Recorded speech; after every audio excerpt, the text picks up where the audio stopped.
동풍석권 팬콘 iX5는 발음이 힘들어서 중국차 그러면 아직도 좀 색안경을 끼고 보는 경우가 있는 것 같아요. 조립불량인 것 같고. 아 이거 재밌다. 아 나 이거 재밌어. 그러니까 뭔가 차에서 괴기감을 느끼게 하려면 저런 거가 필요한 거 같아요. 저쪽만 나요 또. 네.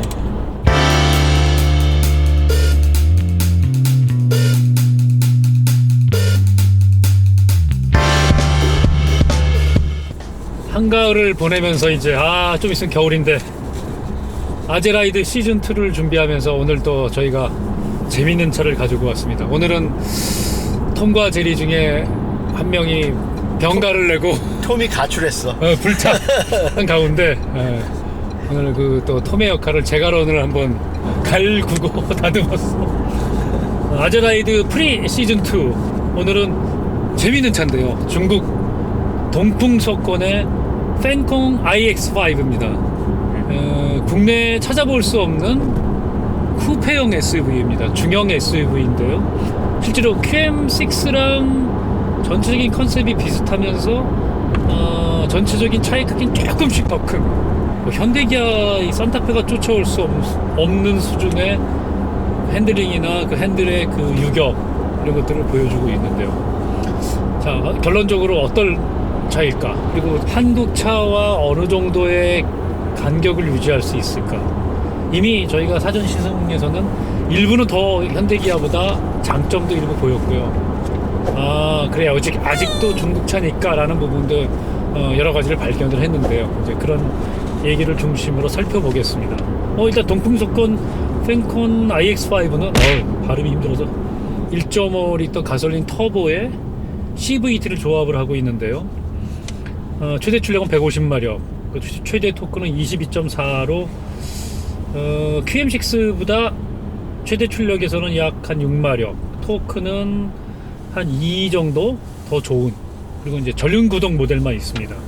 그리고 서스펜션은 맥버슨하고 후륜은 이제 멀티링크로 QM6와 똑같은 구조, 산타페와도 다 같은 구조인데요. 공차 중량이 약 한 1590, 파노라마 선루프를 달고 있는데 QM6가 비슷한 파노라마 선루프를 달았을 때 역시 1590에서 약 1600 정도, 거의 무게가 같다고 보면 될 것 같습니다. 그리고 18인치 휠을 끼고 있고 공인 연비는 9.8, 실제로 저희가 타보니까 시내에서는 9, 고속도로에서는 한 11, 12 이렇게 나오고 있는데, 이 차 타고 다니니까 포르쉐 탈 때보다 주변에 사람들이 더 많이 쳐다봐요. 이게 뭐지? 일단 마크도 워낙에 독특하고 하차감은 별론데 일단 눈길을 끌기엔 2,500만 원대로 정말 충분한 차인 것 같습니다. 가장 큰 매력은 2,500만 원대의 가격 다 갖춤. 놀랍게도 2,000만 원대 유일하게 나파 가죽의 질감을 엉덩이로 맛볼 수 있는 그런 놀라운 가성비를 가지고 있는 차이기도 합니다. 자, 먼저 이제 우리 저희 사전 시승도 둘이서 조용히 외롭게 때로는 졸리면서 했는데 크게 웃으시는 분이 없어서 그렇죠? 그래도 우리 황 대표님 안 계시니까 진행이 너무 심심해요. 제가 말 끊을 것도 없고. 졸려요. 우리 김태환 디자이너도 졸리시다고 계속 간단하게 승차감, 핸들링 이런 것들 한번 얘기해 주시죠.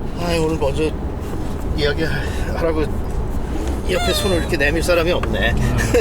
저 이 차 아까 처음에 제 차를 타고 와서 주차를 해놓고 멀리 서 있는 이 파란색 팬공 이 차를 딱 보고 겉에서 엑스테리어에서 볼 때 프로포션이라든지 아주 새롭거나 그렇지 않지만 조금 색다른 차가 우리나라에 있네? 그런 느낌을 느꼈었어요. 그렇죠. 그리고 이제 아까 좀 시승을 해보고 하다 보니까 물론 아직까지 어떤 소비자의 감성을 조금 덜 캐치한 부분들이 보이긴 해요. 그렇지만 중국차 이제는 우리나라 턱밑까지 쫓아왔구나. 그렇죠. 아까 현대기아 긴장 얘기했구나 정말. 네.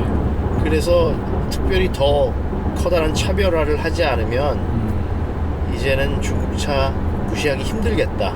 네. 이제 저희가 이제 이게 리뷰를 할 때도 이게 기준이 있지만 2,500만 원이라는 가성비를 생각을 하고 이제 저희가 이제 비교를 할 텐데 뭐 이제 저희가 현대기아차를 할 때는 조금 더 날카로운 잣대를 들이대고 워낙에 이제 국내 독점을 하고 있는 회사고 사실상 현대기아를 빼고는 국산차는 얘기할 수 없기 때문에 좀 더 날카로운 시선으로 비판도 하고 하지만 중국차는 이제 2,500만 원이란 가성비의 기준을 가지고 한번 얘기를 해볼 텐데요.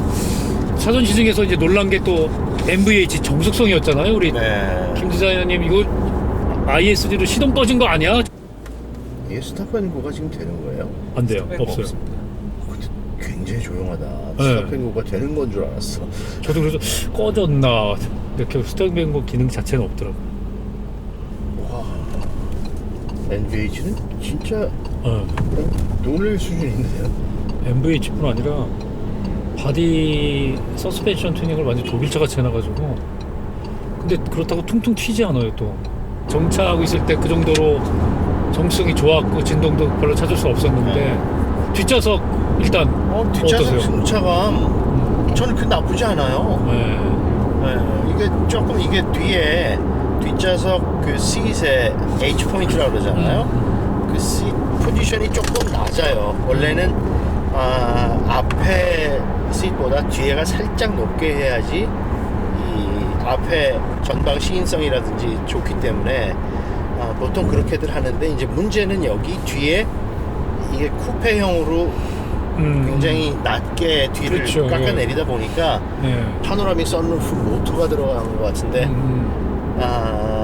이 헤드룸을 확보하기 위해서 굉장히 낮춘 것 같아요.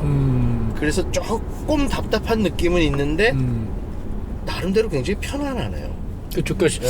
C 포지션이 낮게 설정하면서 헤드룸이 너무 넉넉해서 진짜 한 190cm가 타도 뭐 전혀 머리 공간이 불편하다 이런 거 느끼지 못할 정도로 네.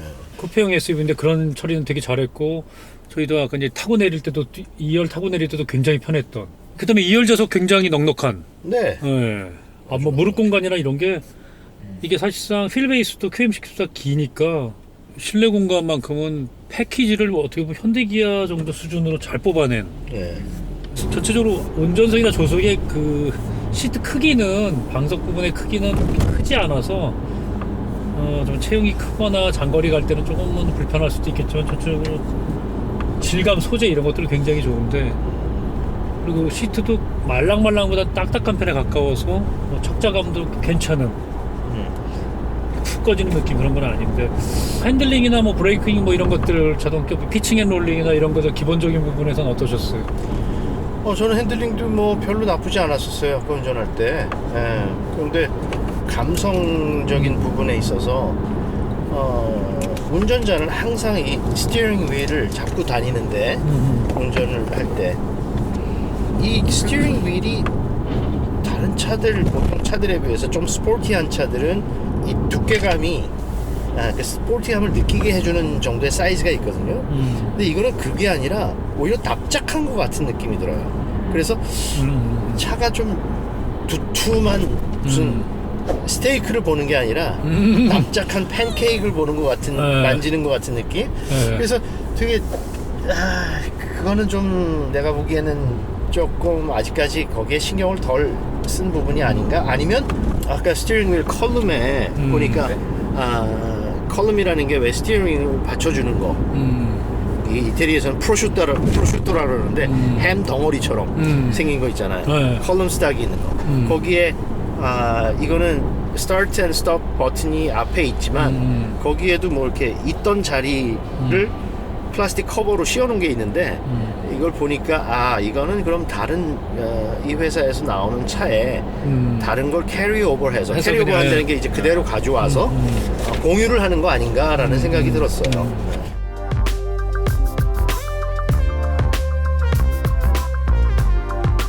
동펑 스토컨이 이제 그 토종 브랜드로는 랭킹한 5에서 10위권 사이에 있는 그 동펑 자동차와 이제 소컨 또 지방의 작은 자동차 업체가 이제 합작해서 만들었는데 이제 엔진은 다른 업체에서 가져다 쓰는 동펑이 원래 이제 상용차 쪽으로 굉장히 유명했는데 국내에는 그 기아 자동차와 합작한 그 동펑 위에다 기아, 그리고 중국에서는 닛산이랑 합작한 동펑 닛산으로 굉장히 유명한 회사인데요. 근데 승용차 분야로 또 약간 고급스러운 승용차, 그리고 미국에 수출하기 위해서 만든 이 합작사가 동풍 소콘이라고 합니다. 그래서 실제로 저희가 타고 있는 지금 이 팬건 iX5도 미국 수출형이라 한국에 가져올 수 있었는데 OBD2가 달려 있어서 실제로 지금 미국 수출을 하고 있다고 합니다. 팔리고 있는지 모르겠는데 실제로 이제 미국에 수출을 하고 있다고 합니다만, 뭐 일단 저희가 느꼈던 몇 가지 중국차다움 뭐 이런 것들을 한번 얘기를 해볼까요? 저는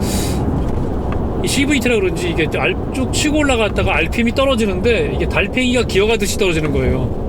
뭐 5천에서부터 1000까지 떨어지려면 한 2초 정도 걸리는, 이런 점들이 진짜 이거 중국차네 뭐 또 이런 느낌이 들었고, 문 열고 다닐 때 느낌도 약간은 조금 이제 다른 이질감이 있었는데 어떠셨어요? 이제 뭐 눈에 보이는 이제 그런 뭐 캐리오버 한 것도 있었지만 중국차 이제 어느 정도 품질이라든지 뭐 수준이 올라온 우리나라 차들, 또 유럽차, 그런 차들에 굉장히 이제 많이 익숙해져 있기 때문에 중국차 그러면 아직도 좀 색안경을 끼고 보는 경우가 있는 것 같아요. 뭐 저만 해도 조금 그래요. 그런데 제가 재작년에 거의 1년 동안을 일주일에 한 번씩 뭐 매주 중국에 다니면서 네, 맞다. 중국 프로젝트 하셨죠. 중국 차를 이제 작은 전기차를 한두 개를 디자인을 했는데 보니까 우리나라도 원래 자동차를 처음부터 만들었던 나라가 아니고 일본이나 유럽으로부터 기술을 이제 전수를 받고 차를 만들기 시작했잖아요. 1960, 70년대. 네. 와, 제가 생각할 때는 그 당시에 우리나라 회사에서 자동차를 만들던 시작에서 지금까지 발전해 온 거, 이거보다 중국은 훨씬 빠른 시간 안에 어느 정도의 수준에 도달하고 있는 것 같아요, 벌써.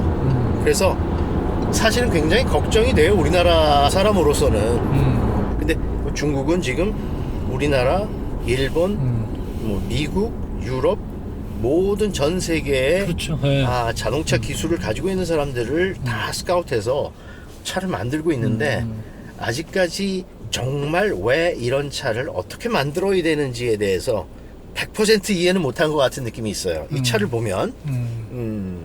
이제 지금 해보고 싶어. 브레이크 밟았거든요.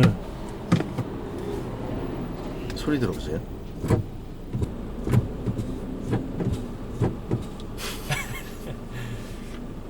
발을 띄니까 브레이크 이 저기 arm이 거기에서 덜거덕하면서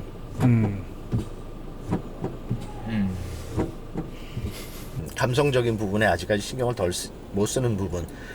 그렇지만 진짜 이거 앞으로 큰일 났다. 턱밑같이 쫓아오고 있다. 중국의 자동차 회사가 아직도 뭐 수십 개, 아마 100개 정도 되나요? 네, 100개도 아직도? 넘는. 네. 뭐 정리를 한다고 하기는 하지만 그래도 너나 나나 중국에서는 자동차 그 회사 몸집을 불리려고 굉장히 노력하고 있고, 유럽에 있는 디자이너들 굉장히 많이 중국으로 진출해 있어요. 그렇죠. 제가 뭐 어저께도 뭐 GM 후배 동료 디자이너들하고 같이 뭐 엔지니어들하고도 같이 식사를 했는데, 웬만큼 실력 있고 하는 친구들을 중국에서 엄청나게 많이 데려갔대요. 중국에 가면은 보통 한 돈을 그 월급 같은 걸 여기보다 한 1.5에서 2배 정도 더 많이 줬거든요. 그러니까 그런 사람들을 데려가고 엔지니어들도 회사에 있던 사람들 연락해 보면은 중국에 간 사람들 아직도 많이 있고, 이게 한 나라에서 다른 나라로 산업이 뭐 영국에서 산업혁명 시작해가지고 1차 산업, 2차 산업 이런 게 이제 다른 나라로 조선산업 같은 경우도 이제 우리나라에 왔다가 또 다른 나라로 가기도 하고 뭐 이렇게 되듯이 자동차도 굉장히 빨리 이게 지나가는 것 같아요. 전수가 되고 있고. 그렇죠. 네. 그런데 뭐 얼마 전까지만 해도 왜 우리가 중국에서는 뭐 짝퉁 자동차 얘기 많이 했잖아요. 그렇죠. 네. 옛날 그 마티즈 그 저기 체리 QQ. QQ에서 나오는 차 같은 경우는 부품을 리버스 마티즈 엔지니어링. 부품을 바꿔 껴도 다 맞을 그렇죠. 정도로. 그러니까 리버스 엔지니어링이라고 그러잖아요. 네. 보통 이렇게 다 이걸 스캔해가지고 이걸 그대로 그냥 거의 베껴가지고 하는. 그거를 뭐 아직까지 하는 회사들이 있긴 해요. 뭐 랜드로버 같은 차들도 그냥 거의 마크만 바꿔 끼면은 똑같을 정도까지 보일 정도로. 그런데 이 회사는 외국 디자이너 데리고 와서 그런 느낌도 나고, 앞에는 뭐 조금 보면은 볼kswagen 같은 느낌도 나고, 자기 나름대로 이제는 디자인에 대해서 굉장히 신경 쓰고 추구하는 게 조금씩 보이기 시작하는 것 같아요. 그렇죠. 이게 뭐 이 차의 외관 디자인도 사실상 스타일링은 유럽 디자이너가 했다고 그러고, 뭐 독일차, 유럽차라고 마크만 가리고 하면은 충분히 유럽차라고 믿을만한 그런 디자인 요소인데, 이 내연기관에서는 이제 현대기아와 큰 차이가 없다, 뭐 거의 같은 수준이다라고 봐도 되지 않을까라는 그 정도까지 이제 중국이 올라왔는데, 일단 내장이나 이런 거에서는 소재감은 현대기아보다 이 정도 가격대선 뭐 이게 가격대가 비슷하다면 오히려 셀토스급인데 정말 몇 배나 더 좋은 것 같고, 그다음에 이제 이런 디스플레이, 얘네들이 이제 그런 것들을 굉장히 앞서가잖아요. IT랑. 이 중국에는 이게 24시간 말벗 서비스가 있더라고요. AI로 운전자가 졸리면 말을 계속 해주는. 국내는 이제 그게 빠져 있는데, 어쨌든 공조기를 완전히 디스플레이 형태로 빼가지고 버튼을 싹 사라지게 만든. 인테리어에 공들이면 소비자가 이걸 알아준다라는 걸 중국 애들이 제일 확실히 알고 있는 거 아닐까, 뭐 이런 생각까지 들더라고요. 그리고 이게 전륜구동만 있었는지 그 지금 뒤에 계시지만 센터 터널이 없어서 없어요. 굉장히 편하잖아요. 네, 굉장히 편해요. 3명 뒷좌석에 셋이 탔을 때도 완전하게 거의 편할 정도로 산타페나 이런 거 이상으로 편하게 잘 펴놨더라고요. 근데 그 뒷좌석 시트 포지션이 너무 낮다 보니까 네, 허벅지가 조금 뜨는 것 같아요. 앉으면. 좀 그래요. 네, 그래서 다리를 의도적으로 좀 쭉 뻗어서 이제 그 신발을 일렬 밑으로 집어 넣어야 편한 자세가 나오는. 솔직히 이거 이제 보시는 상당수의 시청자분들은 에이 아직 중국차가 무슨 이제 이런 또 기대감, 바람, 또 그런 생각으로 보실 텐데, 불행하게도 그전치 않다는 점이 너무 많아서, 이제 물론 이상한 수에서 삐걱대는 소리가 나고 공포스러운 소리가. 뒷좌석이 거의 광활 해가지고 이거 되게 호러 영화에 나오는 문 열리는 소리. 재밌다. 네, 이게 제일 재밌네. 네.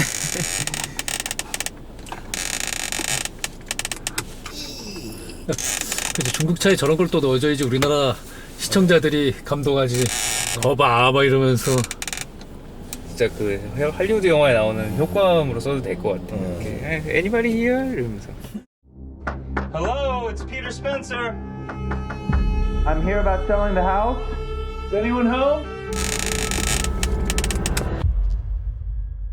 마무리 처리가 좀 엉뚱한 데도 있지만 그런 기분 좋은 얘기는 좀 이따가 다시 말해드리고, 국산차나 유럽차에서도 볼 수 없는 이 펜곤 차 이름의 그 브랜드를 디스플레이로 이렇게 강하게 처리해 놓은 거는 중국차 같다 그런 생각이 들기도 하고. 그냥 눈에 보이는 것뿐만 아니라 감성적인 부분을 굉장히 많이 요새 신경을 쓰는데, 그래서 이제 디자인, 어피어런스, 퀄리티 팀이라는 거를 GM에서도 만들었었거든요. DAQ라고 그러죠. 거기에서 하는 것 중에 하나가 저기 스티어링 휠 같은 거, 그 두께, 저런 부분들이거든요. 근데 그거를 솔직히 말해서 그거 극복하기는 그렇게 많은 기술이 들지는 않아요. 그런 전문가가 이렇게 몇 군데를 짚어서 다음 개발할 때 이걸 발전시키면 이걸 갑자기 사람들이 느끼기에 확 좋아졌다는 느낌을 가질 수 있거든요. 그런 부분만 남겨놓고 나머지 그런 부분들은 어떤지, 나머지 부분들은 나쁘지 않아요. 아까 운전도 해보고 뭐 저기 코너링도 돌아보고 물리막길도 올라가보고, 가속이 난 원래 소나타보다 나은 것 같은데. 어떤 소리가 너무 커서 쿵 해가지고 나가지 않는 것 때문에 더 그렇게 느꼈었나. 이게 앞에는 뭐죠? 서스펜션이 맥퍼슨, 뒤에는 멀티링크.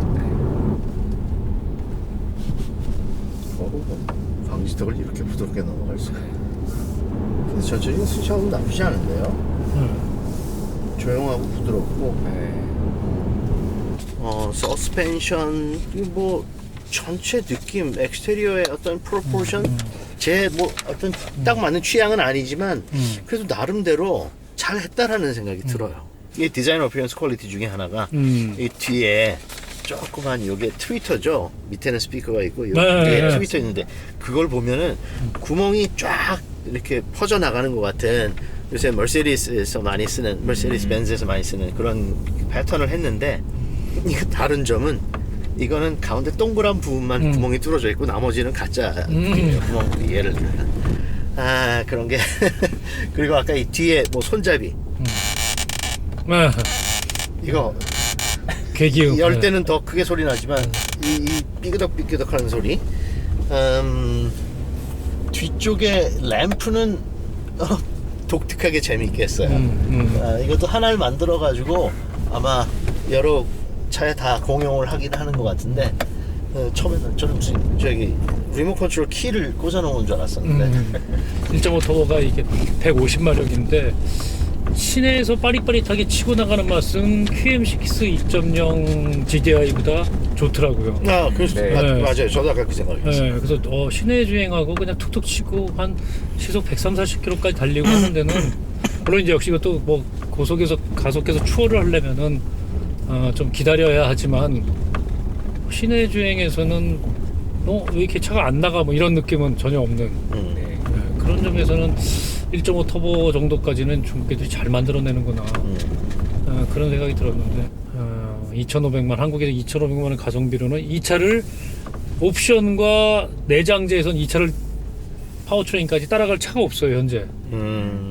다 이 정도 대가 되려면은 3천만 원 초중반이 돼야 하는데, 그 점에서는 중국의 이 가성비라는 게 한 뭐 이르면 4-5년 내에 상당 부분 길에서 적어도 뭐 엔트리카나 기업의 플레이카나 이런 걸로는 충분히 가능성이 있다. 영업용 자동차라든지 아니면 뭐 공유경제형 자동차, 뭐 소카가 이런 걸 대규모로 금화할 수도 있을 거고, 뭐 거기는 어차피 가성비가 중요하니까 그런 점에서는 굉장히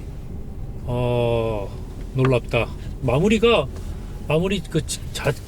이 소재가 상당한 수준이어서 좀 굉장히 놀라운, 또 한 번 더 소재에서 놀라운 그런 부분들이 적지 않은 감동까지 주더라고요. 아까 말씀하신 기괴스러운 그 도어 손잡이 핸들도 감동이었지만 인위적으로 그 소리 만들려고 한 10억 투자한 거 아닐까?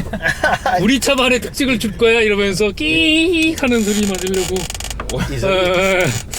저거 10억짜리 소리가, 아니 제가 말씀드렸잖아요. 제가 이 벤틀리 2000년대 중반에인가 출장 갔는데 그 벤틀리 엔지니어가 한국에서 놀라운 소식을 자기가 접해 들었다고. 컨티넨탈 GT 사가지고 간 고객이 차가 잘못 만들어졌다고 갖고 왔는데 왜 이유가 뭐냐 그랬더니 차가 시끄럽다고. 알고 보니까 자기네가 20-30억 들여 개발한 배기음 튜닝 소리를, 그거 개발하느라고 돈을 그렇게 들였는데 그 튜닝 소리를 엔진이나 이런 데가 고장이 나서 잘못 나는 소리라고 차를 들고 왔다고. 그런 얘기를 한국에서 보고받고 정말 놀랬다라는 얘기를 제가 들었던 기억이 나는데, 어쨌든 격세지감이지만 진짜. 근데 언제부터 나는 디자이너라고 부르죠? 아니 디자이너가 아니라 디자이너가 되셨잖아. 왜 언제부터 갑자기 디자이너인지 디자이너라고 부르는지 몰라? 디자이너 그러니까 좀 이상해. 우리나라에서는 디자이너 그러면 뭐 그래서 무슨 사람들이 뭐라 그러나 앙드레 김 얘기를 하는 것 같아. 아니 8개월 전부터 김이 디자이너로 호칭을 해서 했는데 무슨